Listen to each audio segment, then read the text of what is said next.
Why are your favorite stores disappearing? I'm exposing Wall Street's legal scam that's killing companies like Toys R Us. It's called private equity asset stripping, and here's how it works. Step one, a private equity firm buys the company, but instead of using their own money, they borrow billions and make the company itself take on the debt. For example, they'll buy the company's land with loaned money, then make them pay rent on their own property. And because of asset stripping, Toys R Us took on $5 billion in debt overnight.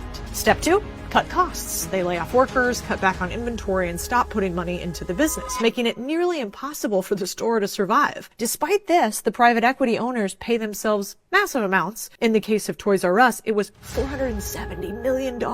Step three, they sell the company's most valuable assets, like real estate, for a quick profit, making companies like Toys R Us go bankrupt. So what we're going to do is we're going to sign for Toys R Us to sell all of the land under every store they own in the United States. You know what we're going to have them sell it to? Our sister firm that we also own, that's our real estate investment trust. We're going to sell it to ourselves for cheap. We're going to lease it back to them for expensive. So now they have a lease they didn't have when they were still successful. So next, we're going to look at all their warehouses where they have backstock that carries them over in economic downturn. And we're going to sell that to a liquidator, all of the extra stock. And we're going to sell the warehouses. Maybe to our real estate investment firm, we can lease those back too. All of the infrastructure that Toys R Us had built over 100 years to become the successful powerhouse it was, they decimated in literally 2 years. And at the end of this, Toys R Us can no longer make their payments to the bank. So they're going to have to file bankruptcy. And then what's going to happen is all of the assets that Toys R Us have left, which is largely only the intellectual property at this point, we're going to have a fire sale. And you know who's going to buy it for pennies on the dollar? One of our sister private equity firms. And they're going to get the intellectual property. Then we're going to sell that to Macy's to use.